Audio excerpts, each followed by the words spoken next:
सरदार वल्लभ भाई पटेल जी की जयंती मनाते थे तो कभी उस हॉल में तो कभी इस हॉल में।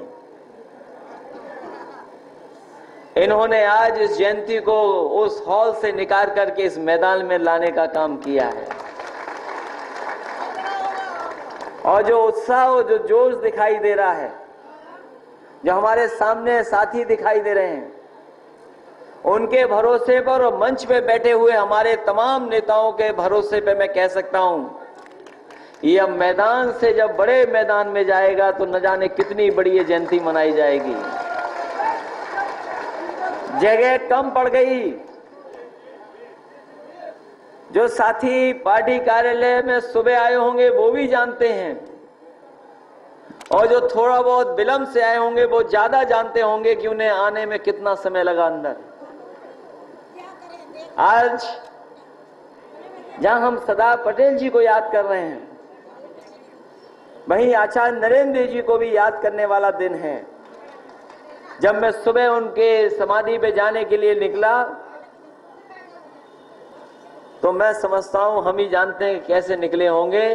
पूरे पार्टी कार्यालय के आसपास आप लोगों ने घेर रखा था। जितने साथी हमारे यहां दिखाई दे रहे हैं कार्यालय में, उससे कई गुना ज्यादा हमें सड़कों पर आपके साथी दिखाई दिए। हम इसके लिए बहुत बहुत बधाई देना चाहते हैं और बहुत बहुत धन्यवाद और आभार प्रकट करना चाहते हैं। जिस व्यक्तित्व को हम लोग यहां याद करने के लिए बैठे हैं, आज तो हम और आप सब अकेले बैठे हैं, लेकिन अगली बार जब जयंती मनाई जाए तो कोई समाज ना बचे जिसका मौजूद कोई ना कोई नेता या हमारे साथ ना हो। क्योंकि सरदार वल्लभ भाई पटेल का व्यक्तित्व छोटा नहीं है। मुझे खुशी है इस बात की कि आज मंच पे हमारे स्पीकर साहब भी रहे, जो पूर्व में वो भी हैं, आदि अहमद हसन साहब भी हैं, लीडर ऑपोजिशन राम गोविंद चौधरी साहब भी हैं। और अगली बार जब हमारी जयंती होगी तो कोई समाज का नेता नहीं बचेगा जो हमारे मंच पर ना हो। क्योंकि सरदार वल्लभ भाई पटेल, अगर हम उन्हें याद करते हैं तो जब हम याद करते हैं तो हमें भारत का नक्शा नजर आ जाता है। भारत का नक्शा अगर किसी ने बनाया है तो जो आजादी के लोग, जिन्होंने जान दे दी आजादी पाने के लिए, जिसमें राष्ट्रपिता महात्मा गांधी और उनके बराबर अगर कोई है और उनके साथ अगर कोई खड़ा दिखता है तो सरदार वल्लभ भाई पटेल जी भी दिखाई देते हैं।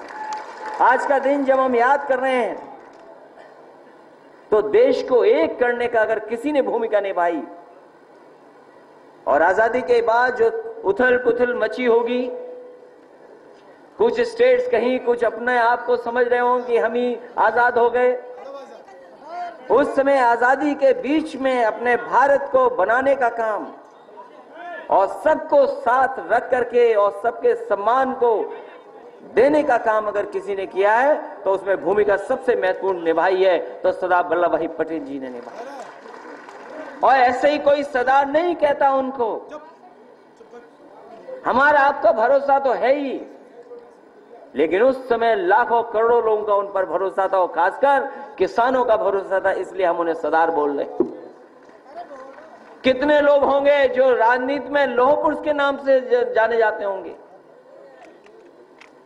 कोई नहीं अपने देश की आजादी का पूरा इतिहास पढ़े, अगर किसी को लौह पुरुष के नाम से जाना गया तो सरदार वल्लभ भाई पटेल जी को जाना गया। और आज भी हम उन्हें उसी सम्मान की तरह देख रहे हैं। उन्हें भारत रत्न भी मिला, वो सम्मान है। मुझे खुशी इस बात की है कि जो बात रवि वर्मा जी सांसद जी ने कही कि सरदार पटेल जी ने देश को एक किया, और कुछ ताकतें हैं जो देश को तोड़ना चाहते हैं अपने स्वार्थ में, केवल सत्ता में पहुंचने के लिए। हमें और आपको वो दिन भी याद होंगे जब जाने कहां से लोहा इकट्ठा किया गया होगा। बहुत लोहा इकट्ठा हुआ, किसी के पास हिसाब नहीं है, क्योंकि हम और आप हिसाब मांग ही नहीं सकते उन लोगों से। नोटबंदी पे भी हिसाब नहीं दिया उन्होंने हमें और आपको। जो नोटबंदी पे हिसाब नहीं देंगे तो बताओ वो जंग लगा हुआ है लोहे का कैसे हिसाब देंगे, ये बताओ। मैं एक दिन अखबार पढ़ रहा था और अखबार में जब मैंने देखा कि सबसे ऊंची बड़ी प्रतिमा अगर कहीं लग रही है तो गुजरात में लग रही है सरदार पटेल जी के नाम पर,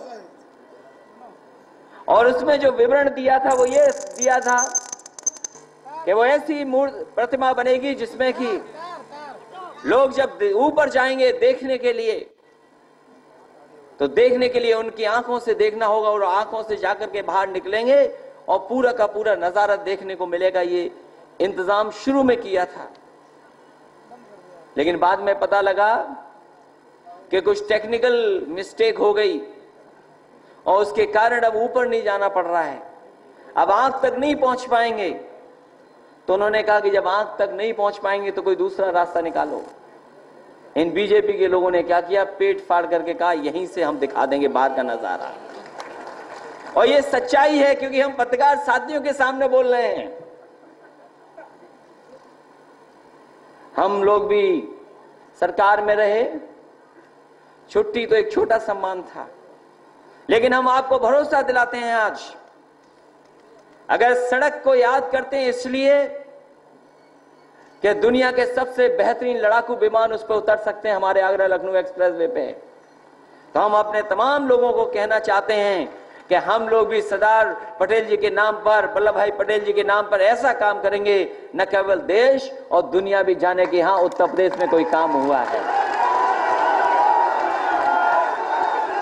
क्योंकि कोई नहीं है जो न जानता हो, कोई नहीं बचा न जानता हो कि सड़क पे हवाई जहाज उतर रहे हैं।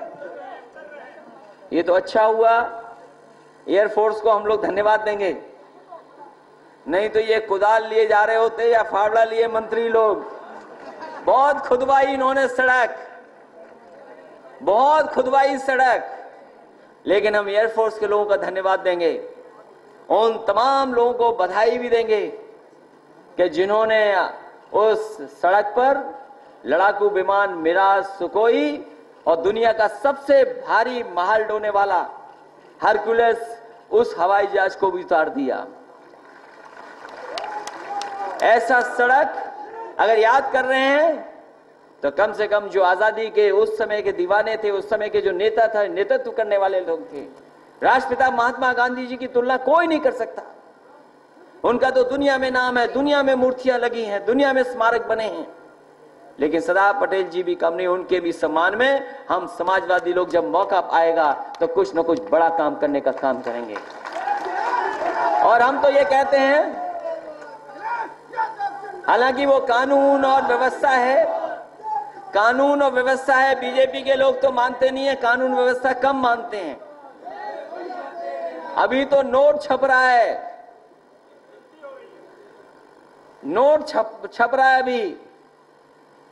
हम कहते कोई बड़ा नोट पे तस्वीर ना आए, लेकिन नोट की कोई सीरीज ऐसी बन जाए जिसमें जितने भी हमारे आजादी के लोग थे, महापुरुष जिन्होंने आजादी दिलाई, उन सब की भी एक एक तस्वीर नोट पे छप करके आ जाए। क्यों नहीं हो?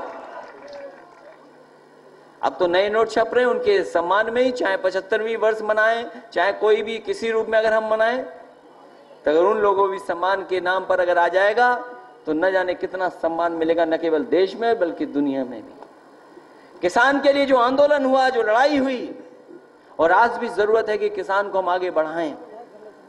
इन बीजेपी के लोगों को, इन्होंने तो सरकार में कुछ किया नहीं है। जो वादा किया था कि सभी किसानों का कर्ज माफ हो जाएगा, बताओ हमारे किसान भाई बैठे हैं, कितना कर्ज माफ हो गया होगा। हम केवल इतना जानना चाहते हैं कि आखिरकार बीजेपी के लोग जो झूठ बोलते हैं, हमारे लोग भरोसा कैसे कर लेते हैं, बताओ आप। ये सवाल, सबसे बड़ा राजनीतिक सवाल यही है। उन्होंने अकाउंट में पैसे भेजने का काम कहा, सबने भरोसा कर लिया। उन्होंने कहा कि हम किसानों का कर्ज माफ करेंगे, आपने सबने भरोसा कर लिया।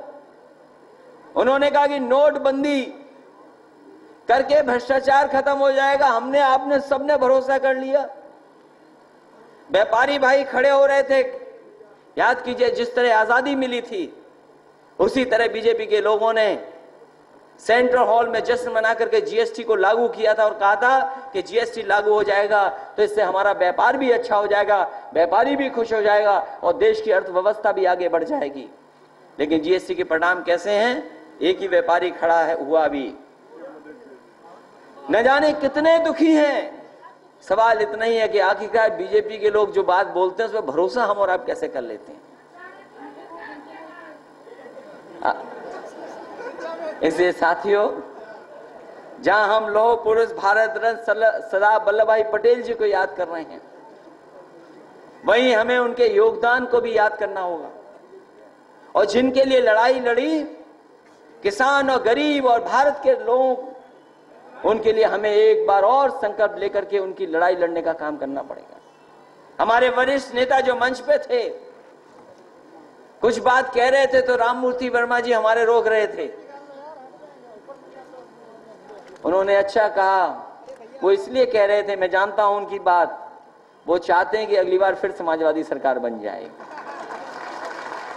और हम आपको भरोसा दिलाते हैं कि सरकार बनेगी तो पूरी तरीके से आपको भी उसमें सम्मान देने का काम करेंगे। अभी तो हम सूची पढ़ रहे थे, सूची, ये जो लिस्ट है इसमें एक्स बहुत हो गए हैं। जब मैं सूची देख रहा था, बड़ी संख्या में हमारे एक्स हो गए हैं सब, x MLC, ex MLA, x सांसद, बड़ी संख्या में एक्स हैं। एक लोग कह रहे थे कि पिछली बार जो संख्या दी थी नेताजी ने, उसमें आपने 40% जिता दिया था। हम तो इस समाज के लोगों को जानते हैं कि हम जितना भी इस बार दे देंगे वो हमारे लोग 100% हमें रिजल्ट देंगे। तो राजनीतिक सम्मान और संगठन में तो है ही सम्मान। ये अध्यक्ष वाला पद बड़ा अलग तरह का होता है। अध्यक्ष वाला पद हमारी पार्टी के लोग तो जानते होंगे, हमसे छीन करके अगर किसी को मिला तो आपके बीच के नेता नरेश उत्तम जी को मिलने का काम हुआ है। पहले तो हमने दिया, लेकिन अगली इस बार सबने उनको चुन करके दिया है, चुन करके बने हैं। तो ये पार्टी बहुत बड़ी पार्टी है, छोटी मोटी पार्टी नहीं है, बहुत बड़ी पार्टी है। हमारी पार्टी चाहे गिनती में पीछे रह गई हो, लेकिन आज भी हम कह सकते हैं बीजेपी वाले लोग हमारी पार्टी का काम का मुकाबला नहीं कर सकते। अगर हम लोग आकलन करें 3 साल केंद्र सरकार का और उत्तर प्रदेश की सरकार का, अब तो सामने हर बात सामने है। 3 साल का आकलन कर लें, बताओ कोई महत्वपूर्ण फैसला लिया हो केंद्र सरकार ने तो बता दो। जो नोटबंदी का फैसला भी लिया, हमारे गरीब को लगा कि सबसे ज्यादा उसको फायदा होने वाला है, लेकिन अब तो परिणाम सामने है। बताओ कितना फायदा आपको पहुंचा है। और उस समय भी मैंने कहा और आज भी मैं कहता हूं, उस समय भी मैंने कहा था कि नोट काला सफेद नहीं होता, नोट काला सफेद नहीं होता, हमारा आपका लेन देन काला सफेद होता है। ये रुपया जो नया आया है, मान लो, क्या हम इसको भ्रष्टाचार नहीं मानेंगे? अगर किसी को दें तो फिर रुपए के बंद होने से भ्रष्टाचार कहां खत्म हो गया? अगर रोड बंद हो गया तो क्या नए रुपए में भ्रष्टाचार नहीं हो रहा? क्या कोई हमें बता दो, पुलिस के लोग नया नोट लेंगे तो उसका भ्रष्टाचार नहीं माना जाएगा क्या? तो इसका मतलब ये छपा हुआ नोट भी भ्रष्टाचार में शामिल हो गया। इसीलिए नोट नहीं है, हमारा आपका लेन देन हो सकता है काला सफेद। और कई बार पता ही नहीं लगता है कि काले से सफेद कब हो गया, सफेद से काला कब हो गया। और मैंने उस समय भी कहा था कि काला धन कभी कभी हमारी अर्थव्यवस्था को बचाता है। हमने जब कहा तो बीजेपी के लोगों ने तमाम स्टेटमेंट दिए थे। अब तो दुनिया के तमाम अर्थशास्त्री और लोग भी कहते हैं कि काला धन कभी कभी आपकी अर्थव्यवस्था को भी बचाता है। हम पूछना चाहते हैं दिल्ली की सरकार को कि हमारे बाजार में कितना परसेंटेज है काला धन और कितना परसेंटेज था काला धन। लेकिन जमीन को लेन देन करने वाले तो जानते होंगे, जब पहले जमीन लेन देन होती थी, खरीदी और वो जाती थी, तो सब कहते थे कि नंबर 1 में कितना देना है, नंबर 2 में कितना देना है। यही तो थी व्यवस्था। तो अगर हम उसका परसेंटेज का हिसाब लगा लें तो बताओ, अब तो पैसा पूरा जमा हो गया बैंक में, तो परसेंटेज क्या निकली है काले धन की? 1%, 2%, और केवल काला धन 1-2% लाने के लिए पूरे का पूरे देश की अर्थव्यवस्था को बर्बाद कर दिया। अभी नोटबंदी से हम लोग उबरे नहीं थे कि व्यापारियों के ऊपर और किसान के ऊपर, याद रखना, अगर किसान खुशहाल नहीं होगा तो व्यापारी भी खुशहाल नहीं हो सकता है, और अगर व्यापारी इस बार बर्बाद हुआ तो हमारे किसान को भी कोई पूछने वाला नहीं है। ये स्थिति पैदा हो गई है अब तो। अभी तो गरीब परेशान है, काम छूटा है, नौकरी छूटी है, अभी तो नौकरी छूटी, रोजगार छूट गया, और अगर व्यवस्थाएं नहीं बनी, सुधार नहीं हुआ, तो आने वाले समय में देखोगे आपकी बैंक में भी डूबने लगेंगी, बैंकें भी नहीं बचने वाली हैं। ये सबसे बड़ा धोखा अगर अर्थव्यवस्था को किसी ने दिया है तो वो भारतीय जनता पार्टी के लोगों ने अर्थव्यवस्था को धोखा दे दिया। न नौकरी, न रोजगार, न हमारे किसान की मदद, और ऐसा इन्होंने झेर घोला है कि जो उत्तर प्रदेश में कहा इन्होंने कि हम किसानों का कर्ज माफ कर देंगे, हमारे मध्य प्रदेश के भी किसान सड़कों पे आ गए कि वो भी किसान चाहते थे उनका भी कर्ज माफ हो जाए। हरियाणा के किसान भी आ गए सड़कों पर, पंजाब के भी किसान, कर्नाटक के भी किसान, महाराष्ट्र के भी किसान। लेकिन बताओ केंद्र सरकार ने कितना कर्ज माफ किया है किसानों का? कोई माफ नहीं हुआ। और हमारे मुख्यमंत्री जो हिमाचल गए, हमारे मुख्यमंत्री जी हिमाचल कहे, और हिमाचल का भाषण आप सुनोगे तो कहा उन्होंने कि 7 महीने के अंदर हमने उत्तर प्रदेश के आलू किसानों को खुशहाल बना दिया है।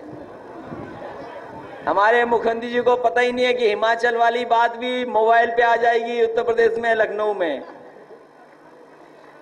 हिमाचल में कहा उत्तर प्रदेश में किसान खुशहाल हो गया, आलू वाला बहुत खुशहाल है। बताओ किसान भाइयों, आलू वाले लोगों, और सरकार बनते ही सबसे पहले कहा था कि हम आलू के किसानों को लाभ पहुंचाएंगे। बताओ इतनी दुर्दशा कभी किसानों की हुई होगी, आलू वालों की? और अभी गन्ने की भी कीमत क्या थे कि 10 रुपए, बताइए 10 रुपए। हम तो किसान भाइयों से कहेंगे कि कम से कम उन्होंने अपना विरोध तो जता दिया विधानसभा के सामने गन्ना जला करके। आपकी सरकार थी और संकट में थे, पूरे देश की अर्थव्यवस्था संकट में थी, बाहर से चीनी मंगाई जाती थी, उसके बावजूद भी हमें अपने सरकार के खजाने से अगर 40 रुपए किसानों को देना पड़ा तो हमने दे करके किसानों को गन्ने का भुगतान कराने का काम किया था। जहां गन्ने पे ध्यान दिया था, मंडियां बनाने का काम शुरू कर दिया था। ये जो सड़क बनी है केवल लोगों के चलने के लिए नहीं है, हम इसके किनारे बड़ी बड़ी मंडियां बना रहे थे। बाबा रामदेव जी को भी हमने 400 एकड़ जमीन दी। वो इसलिए दी कि बाबा रामदेव जी योग के साथ साथ अब खाने का भी काम करवा रहे हैं। उनका आटा भी है, घी भी है, और भी टूथपेस्ट भी है, टूथब्रश भी है, और हर चीज है, आटा तरह तरह का है। तो हमने इसी इच्छा से दिया कि कम से कम हमारे बाबा रामदेव जी 400 एकड़ में कम से कम किसानों को तो लाभ पहुंचाएंगे। कहीं से अमरूद खरीदेंगे, कहीं से आंवला लेंगे, कहीं का घी होगा, कहीं किसानों के गाय का घी लेंगे। इसलिए हमने वहां भी किया और एक्सप्रेस के किनारे 2-3 मंडियां बनाई हैं। और यही सड़क हम ले के जा रहे थे, फैजाबाद, अंबेडकर नगर होते हुए आपके आजमगढ़, गाजीपुर और बलिया तक पहुंचाना चाहते थे। उसके किनारे भी मंडियां बनाते। जब तक हम मंडियों की व्यवस्था को बेहतर नहीं करेंगे, मंडियों के माध्यम से सीधे किसान को नहीं जोड़ेंगे, तब तक शायद जो हम चाहते हैं कि किसानों को लाभ पहुंचाते हैं, नहीं पहुंचा पाएंगे। और सरकार जब किसानों की बनेगी, हम आपको भरोसा दिलाते हैं कि जब बड़े काम किए सड़क के और लैपटॉप से लेकर के तमाम, इस बार सरकार बनेगी तो पूरा ध्यान हमारा किसानों के खुशहाली पर लगाने का काम करेंगे। और हमें इसलिए आज जहां हम लोग सरदार पटेल जी को याद कर रहे हैं, सबसे अच्छी बात तो है कि हमें सब नेताओं से और आपसे मिलने का मौका मिल गया। सब एक मंच पर आ गए और जो कार्यक्रम हम लोग कमरे में, ऑडिटोरियम में कर लेते थे, वो हॉल के बाहर मैदान में और अब बड़े मैदान में जाएगा। इसका भी हम लोग संकल्प लेके जा रहे हैं। और याद रखना, संकल्प इस बात का जरूर लेना कि सरदार पटेल जी ने इस देश को बनाने का काम किया, सब लोगों को जोड़ने का काम किया। हमारे देश को और मजबूत कैसे बने प्रशासनिक दृष्टि से, उसमें भी बहुत बड़ा योगदान है उनका। और जो जहर फैलाने वाला ग्रुप है, उस पर भी अगर किसी ने बैन लगाया तो वो भी सरदार पटेल जी जैसे लोग ही हिम्मत कर सकते हैं। और मुझे कभी कभी लगता है कि जो बैन लगाया गया था आरएसएस पे, उसको छिपाने के लिए हमें आपको का ध्यान हटाने के लिए लोहा इकट्ठा कर करके सरदार पटेल जी की मूर्ति बनाने का काम कर रहे हैं। ये ध्यान हटाने के लिए कर रहे हैं। इसलिए हमें और आपको सावधान रहना पड़ेगा इन लोगों से। देश सबका है और जब सबका सम्मान होगा तब हमारा देश आगे बढ़ेगा। हम इस बात का भरोसा दिलाते हैं कि आपको जहां सामाजिक रूप से सम्मान मिलना चाहिए वो तो हम देंगे ही देंगे। आपको अपने साथ अपने भाई की तरह रख करके आपका पूरा सम्मान करने का काम करेंगे। और वहीं जब राजनीतिक हैसियत भी अगर बढ़ानी पड़ेगी तो हम लोग बढ़ाने का काम करेंगे। और जब सरकार आएगी तो हम भरोसा दिला सकते हैं कि हमारे आप लोगों को भी लगे